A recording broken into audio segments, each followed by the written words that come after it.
Building থেকে শিক্ষা গ্রহণ করুন।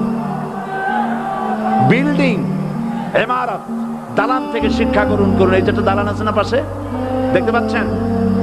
এই দালান কি দিয়ে তৈরি করা হয়েছে বলেন? ইট। সমস্ত ইটেরা যদি ধর্মঘট করত, আমরা কেউ মাটির তলায় যাব না, কেউ আমরা আগুনে পুড়ে ঝামা হব না, পিক হব না, কেউ আমরা টুকরা টুকরা হব না, সবাই থাকবো উপরে উপরে, তাহলে কি দালান হইতো নাকি?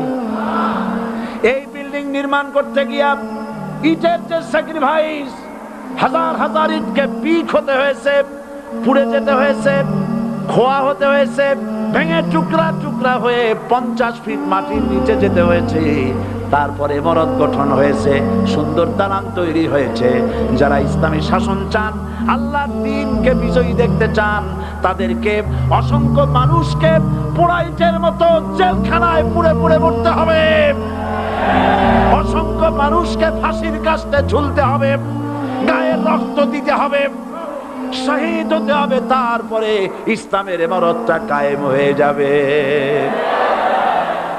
শায়ের কবি কি সুন্দর করে বলছেন, কবি সুন্দর করে বলছেন, ये शहादत गाहे उल्फत में कदम रखना, ये शहादत गाहे उल्फत में कदम रखना, लोग समझते हैं आसा है मुसलमान होना। মানুষেরা মনে করে মুসলমান হওয়া খুব সহজ জিনিস। না, মুসলমান হওয়ার অর্থ হলো শাহাদাতের ঈদগাহে শামিল হয়ে যাওয়া।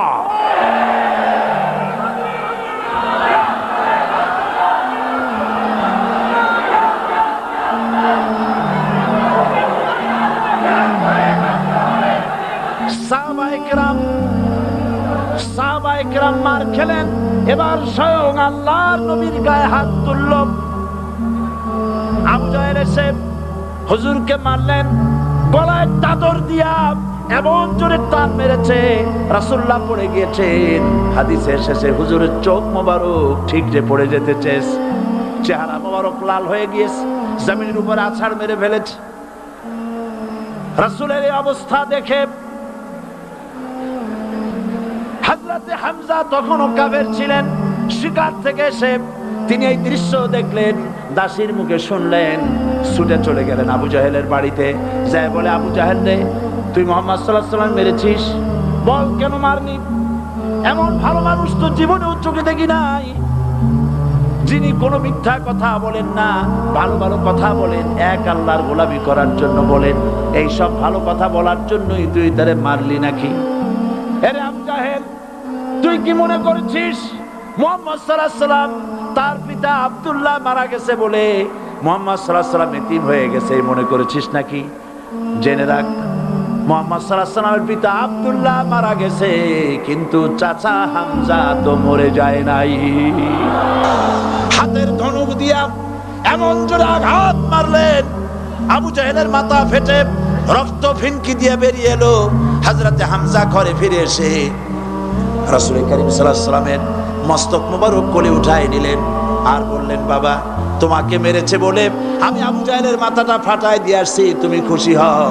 হুজুর বলছেন, চাচা, কার মাথা ফাটাইছো এইটা বলে আমারে খুশি করতে পারবা না। হযরতে হামজা বলেন, তুমি কি হলে খুশি হবে? হুজুর বলেন, হামজা চাচা গো, আমি খুশি হব যদি একটিবার চাচা তোমার মুখে শুনতে পাই ঈমানের কালেমা। হযরতে হামজা বলেন, মুহাম্মদ সাল্লাল্লাহু আলাইহি ওয়াসাল্লাম, আমি বুঝতে পেরেছি তুমি কোনো সাধারণ মানুষ নও। সাধারণ মানুষ হলে পরে তুমি প্রতিশোধে বিশ্বাসী হতে, খুশি হতে।